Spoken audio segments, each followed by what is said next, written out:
ఉన్న బంగారాన్ని విడిపించి ఆ రోజు ఆన్లైన్ రేటుకే మేము కొంటాం. Sharma gold company. నమస్కారం, నేను మీ జాహ్నవి. మనతో ఉన్నారు ప్రముఖ జ్యోతిష్య వాస్తు పండితులు, జ్యోతిష్య వాస్తు శిక్షణ నిపుణులు, లలిత ఉపాసకులు బ్రహ్మశ్రీ నానాజీ పట్నాయక్ గురువు గారు. సూక్ష్మంలో మోక్షం ఈ ప్రత్యేక కార్యక్రమం ద్వారా మనకున్నటువంటి ప్రతి సందేహాన్ని గురువు గారి మాటల్లో అడిగి చక్కగా సరైన సమాధానాలు అడిగి తెలుసుకుంటూ ఉన్నాం కదా. మరి ఈ రోజు కూడా సూర్యగ్రహణానికి సంబంధించి చాలా మందికి ఉన్నటువంటి సందేహాలని గురువు గారు నివృత్తి చేసే ప్రయత్నం అయితే చేస్తారు. మరి పూర్తి వివరణ గురువు గారి మాటలు అడిగి తెలుసుకుందాం. నమస్కారం గురువు గారు. శ్రీమాత్రే నమః. అయితే గురువు గారు, ఇప్పుడు అంతా మొన్నటి దాకా చంద్రగ్రహణం అయిపోయింది. మరి ఇప్పుడు సూర్యగ్రహణం ఉంది, అది కూడా షష్టగ్రహ కూటమి ఆ రోజు ఉంది. సో ఇప్పుడు వచ్చే ఈ సూర్యగ్రహణం వల్ల కూడా చాలా మందికి, ముఖ్యంగా కొన్ని రాసుల వారికి ఇబ్బందికర వాతావరణం ఉంటుంది అని వింటున్నాం. నిజంగా ఇదంతా వాస్తవం అంటారా? షష్టగ్రహ కూటమి ఉందంటారా? ఎట్లా ఉందమ్మా షష్టగ్రహ కూటమి? అసలు 6 గ్రహాలు కలవడం ఎక్కడ కలుస్తున్నాయి? నవగ్రహాలు అయితే ఇవి 6 గ్రహాలు కలవట్లే. ఇంకేదో వేరేవన్నీ తీసుకొచ్చి పెట్టుకుంటే చెప్పలేం. కానీ సహజంగా ఉండేటువంటి మనకి 2 ఉన్న ఛాయాగ్రహాలు, ఈ రవిచంద్రులు కానీ, బుధుడు శుక్రుడు కుజుడు గురువు శని కానీ, ఇవి అయితే ఏమి 9 గ్రహాలు ఒకే దగ్గర అయితే రావట్లేదు. గుర్తుపెట్టుకోండి. 9 గ్రహాలలో ఏ 6 గ్రహాల కలయిక లేదు. ఈ గ్రహాలు అయితే కలయిక లేదు. ఎందుకు అంటే 9 గ్రహాలు అయితే కలవట్లే. ఎందుకంటే గ్రహణ సమయంలో మనకి కుంభంలో శని, మీన రాశిలో రాహువు, అదేవిధంగా వృషభంలో గురువు, కుజుడు వచ్చేసి మిథునంలో ఉన్నాడు. అదేవిధంగా మనకి ఇక్కడ సింహరాశిలో నుంచి మనకి ఆల్రెడీ కన్యారాశిలోకి వచ్చినటువంటి రవి, కేతువులు ఉన్నారు.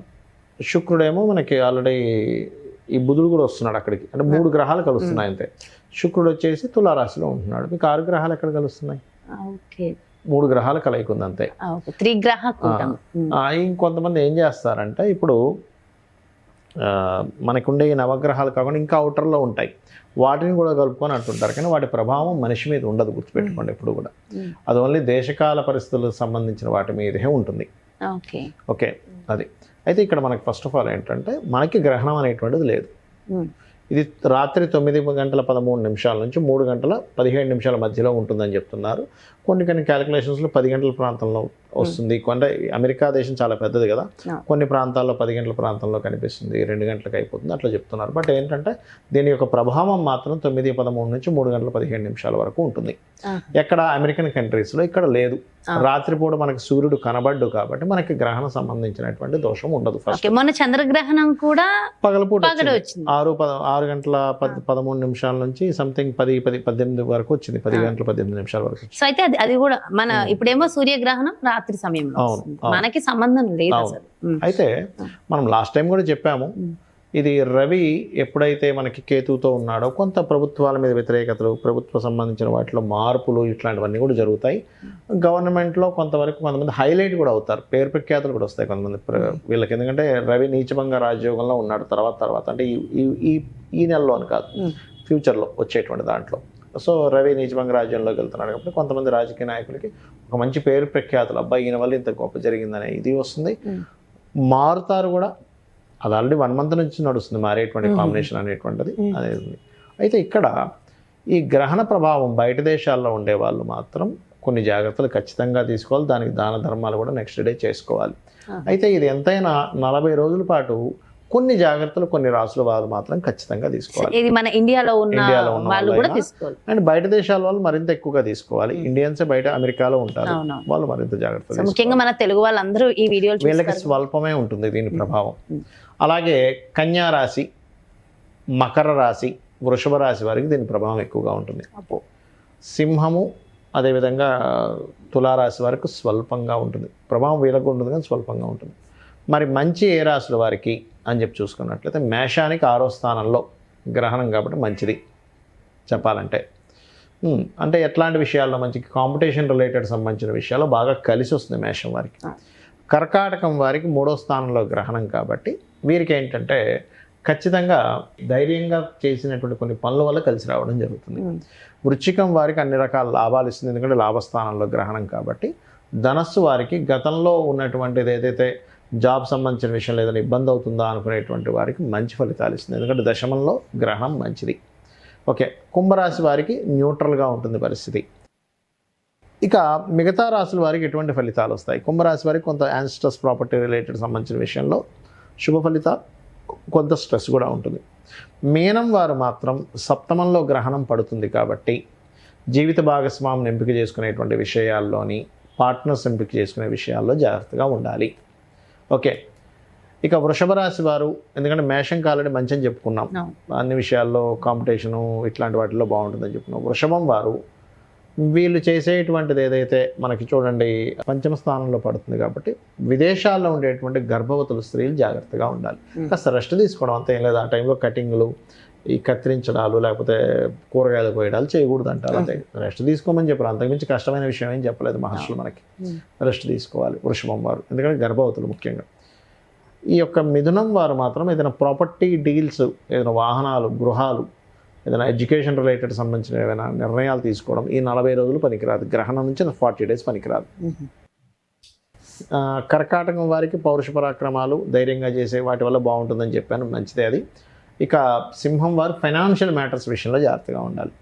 ఎవరికి డబ్బులు ఇస్తున్నాం, ఎవరి దగ్గర నుంచి మనీ తీసుకుంటున్నాం, మనీ విషయంలో మనం ఏదైనా రాంగ్ స్టెప్ వేస్తున్నామా అనేటువంటిది, కుటుంబ సభ్యులతో ఏదైనా మనీ వల్ల ఇబ్బంది వస్తుందా. అదేవిధంగా కాస్త కన్యా రాశి వారికి అక్కడే గ్రహణం జరుగుతుంది కాబట్టి గ్రహణ ప్రభావం ఎలా ఉంటుందంటే కొంత మెంటల్గా కొంత స్ట్రెస్ అవుతూ ఉంటారు. ఏదో సంథింగ్, కొంతమందికి చూడండి ఒక అపోహలు వస్తూ ఉంటాయి, ఎట్లాగా నాలోకి ఏదో ఆత్మ దూరింది అంటుంటారు కొంతమంది.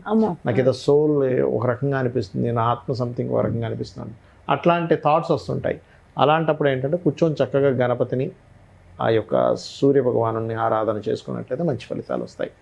ఇక అదే తులారాశి వారైతే ఇన్వెస్ట్మెంట్స్ చేసే విషయాల్లో కొంత జాగ్రత్తగా ఉండాలి.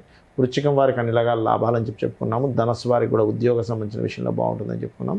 మకరం వారు మాత్రం కాస్త లాంగ్ జర్నీస్ వెళ్ళేటువంటి విషయాల పట్ల కాస్త జాగ్రత్తగా ఉంటే సరిపోతుంది. ఇక కుంభం వారికి అయితే మనం ఆల్రెడీ చెప్పాం. అయితే ఇక్కడ ముఖ్యంగా గుర్తుపెట్టుకోవాల్సింది ఏంటంటే గ్రహణం అయిపోయిన తర్వాత గ్రహణ సమయంలో పట్టు స్నానము, విడుపు స్నానము అంటారు. మనకి ఇక్కడ రాత్రి అవుతుంది, ఇక్కడ వాళ్ళు కూడా చేయొచ్చా, ఆ సమయంలో నేను జపం చేసుకోవచ్చా, హ్యాపీగా చేసుకోవచ్చు.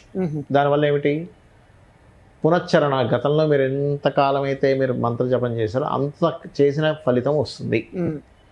అలాగే పట్టు స్నానము, విడుపు స్నానం ఇక్కడ ఉన్న వాళ్ళు కూడా చేయొచ్చు, అసలు చేయకూడదు అనేది లేదు. గ్రహణం ఆకాశంలో జరుగుతుంది, దాని ప్రభావం కొంత ఉంటుంది మనకి, బ్యాడ్ అని కాదు. ఇక్కడ మీకు మంత్రం చేయడం ద్వారా శక్తి వస్తుంది. అలాగే మీ ఈ యొక్క గ్రహణం తర్వాత, ఇప్పుడు గ్రహణ సమయంలో కొంతమందికి మంత్రోపదేశం లేదు, ఏమీ లేదు అనుకున్నవారు అమ్మవారి నామాలు ఏదైనా చేసుకోవచ్చు. అప్పులు ఉన్నాయి, ఓం అపర్ణాయ నమః. ఉద్యోగం కోసం చాలా ఇబ్బంది పడుతున్నారు, ఓం శ్రీమాత శ్రీ మహారాజ్ని శ్రీమత్ సింహాసనేశ్వరి నమః. లేదండి ఇంకో మంత్రం ఉందా అంటే ఓం మాణిక్య మకుటాకార జానుద్వై విరాజితాయ నమః. ఫైనాన్షియల్ ప్రాబ్లమ్స్, ఓం సంపత్కరీ సమారూఢ సింధుర వ్రజ సేవితాయ నమః. లేదా ఓం ధర్మాధ్యక్ష ధనాధ్యక్ష ధనధాన్య వివర్ధనీయ నమః. ఇలా ఏదైనా చేసుకోవచ్చు. నారాయణ మంత్రం చేసుకోవచ్చు, అమ్మవారి శ్రీమాత్రే నమః చేసుకోవచ్చు, నమశివాయ పంచాక్షరి చేసుకోవచ్చు. మనకున్న సమస్యలు బట్టి చేసుకోవాలి. అదేవిధంగా గ్రహణం అయిపోయిన తర్వాత రోజు బియ్యము, గోధుమలు, ఉలవలు, మినుములు, అదేవిధంగా ఇంకేదైనా 2 రకాల పప్పులు కూడా ఇవ్వచ్చు. ఇత్తడి గిన్నె, అందులో కొంతవరకు నెయ్యి, రవిచంద్ర ప్రతిమలు, నాగపడిగ ప్రతిమని ఇస్తారు. ఇవి అందరికి ప్రతి ఒక్క రాశి వాళ్ళు ఇస్తే, ప్రతి ఒక్క రాశి వారు అంటే ఎక్కువ ఇబ్బందులు వాళ్ళు ఇవ్వాల్సిన పని లేదు. ముఖ్యంగా 3 రాశుల వాళ్ళకి ఇస్తే మంచిదని ఫీలింగ్ అనిపిస్తుంది, ఇవ్వచ్చు, తప్పేం కాదు. అది ముఖ్యంగా అయితే ఈ యొక్క కన్యా రాశి వారు, సింహము అండ్ తుల, ఈ యొక్క మకరము, వృషభ రాశి వారు ఇస్తే మంచిది. వృశ్చిక రాశి వారికి అయితే చాలా బాగుంది. చాలా వృశ్చికానికి బాగుంది, మేషానికి బాగుంది, కర్కాటకానికి బాగుంది, ధనస్సుకి బాగుంది. సో చాలా హ్యాపీగా ఫీల్ అవ్వాలి. సో ఇంకా ఎక్కువ బాగుంది కాబట్టి ఏదైనా కొత్త ప్రాజెక్ట్స్ ఏమైనా ట్రై చేస్తే సక్సెస్ అయిపోతుంది, సరిపోతుంది. సో చాలా మంచి ఇన్ఫర్మేషన్ చెప్పారు గురువు గారు, అండ్ పరిహారాలు కూడా అందించారు. Thank you so much. నమస్కారం. శ్రీమాత్రే నమః. సో చూసారు కదండి, మరి సూర్యగ్రహణం దాని ఇంపాక్ట్ మరి ద్వాదశ రాశుల మీద ఎలా ఉండబోతోంది, నిజంగా షష్టగ్రహ కూటమి ఉందా లేదా, సో పూర్తి డీటెయిల్డ్ ఇన్ఫర్మేషన్ గురూజీ అందించేశారు కదా. మరో ప్రత్యేకమైన కార్యక్రమంతో మళ్ళీ మీ ముందుకు చేస్తాను. మరి అలాగే మీ యొక్క జాతకానికి సంబంధించి కానీ, లేదంటే మీ ఇంటి వ్యాపార వాస్తుకు సంబంధించి కానీ గురువు గారిని సంప్రదించాలి, అపాయింట్మెంట్ కావాలనుకుంటే క్రింద డిస్ప్లే అవుతున్న నెంబర్స్ కి కాల్ చేయగలరు. నమస్కారం.